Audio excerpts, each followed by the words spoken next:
tips. Number 1, the dreaded sticking out fridge. Essentially what this is an oversight in the planning, building, or buying process that leaves the fridge protruding into the kitchen much more than it should be. Most freestanding fridges will need to extend out a teeny bit beyond the cabinets and counters in order for the doors to have opening clearance. But if it's anything more than a couple of inches, like if you can see the sides of your fridge, it's too much. In the early days of kitchen planning, you would have a freestanding fridge that would stand on its own. But oftentimes, like Vivien points out, those fridges will be deeper than your cabinets and countertops. And so you want to decide whether or not you like how much it's protruding into the space, such as the walkway space in the kitchen. And sometimes people don't consider how much the appliances, such as the fridge, interfere with that walking space. So make sure that you understand not only the case depth, but the door depth, and then the handle as well. In general, low cabinets are super impractical, making it difficult to access your things.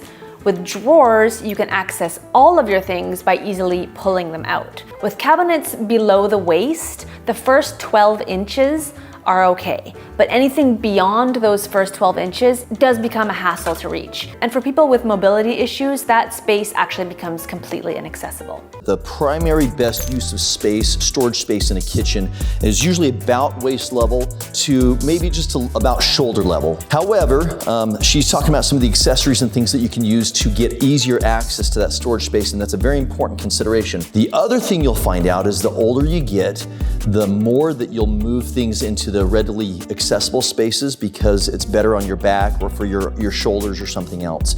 So just keep those factors in mind as you're planning for your kitchen. Number 3, trendy and bold colored cabinetry. It's hard not to get sucked into trends, especially if you spend a lot of time on Pinterest or Instagram.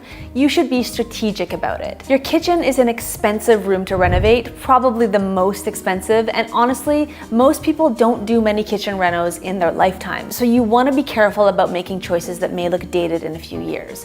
If the purpose for you going to some bold cabinetry is for your own use, make sure you're planning to be there for a long time. Just be aware that you're limiting the number of people who are going to be just as interested in those colors as you are. If you're doing it for a quick return on investment, you're going to want to go with something a little bit more commonplace if you want to capture the masses. Number 4, gap above the cabinets. A gap between the upper kitchen cabinets and a standard height ceiling usually looks a little bit dated and in some cases unfinished. I know we talked about avoiding installing hard to access storage before when we were talking about lower cabinets, and now I'm saying that you should spend money to put in what is essentially hard to access storage. The irony is not lost on me, but I think that the aesthetics of a kitchen are nearly as important as a functional kitchen.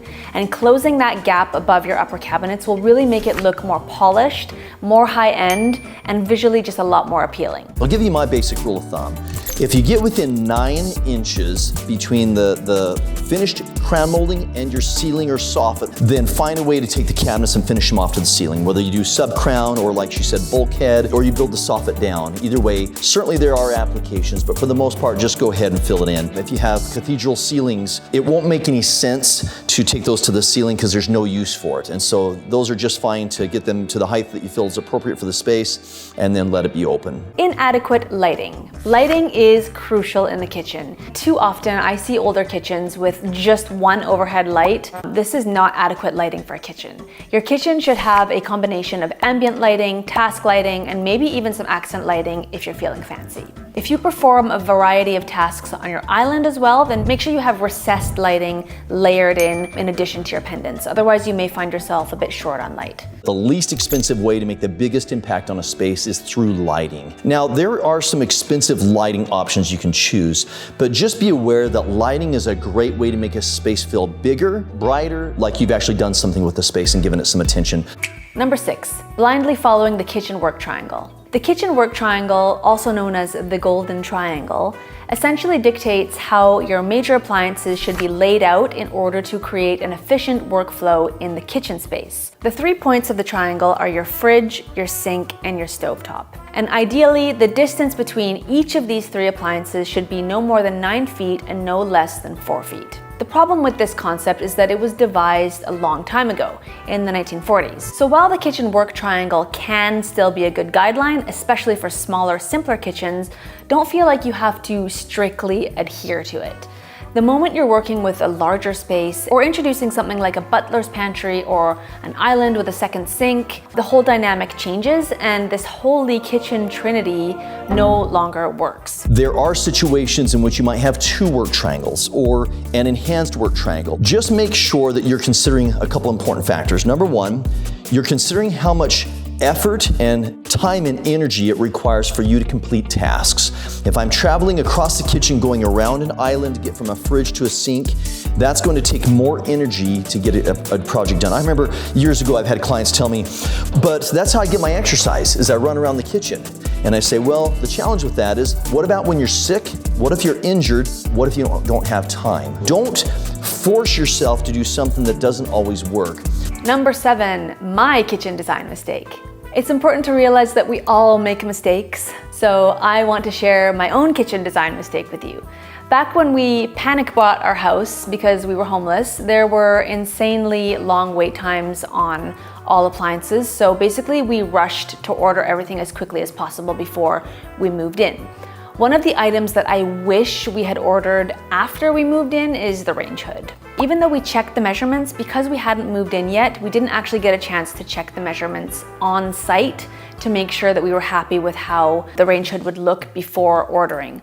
Long story short, the second it arrived and we looked at it, we knew it was way too big, but we couldn't return it, so we were like, let's just see if we can make it work. So 2 mistakes here. Number 1, not triple checking measurements when you're buying appliances, and 2, being hasty and caving into pressure when you're buying appliances. Okay, all I can do is laugh because I've been there before. Pay attention to the specs and analyze the space. Width, depth, height, and the impact upon the space.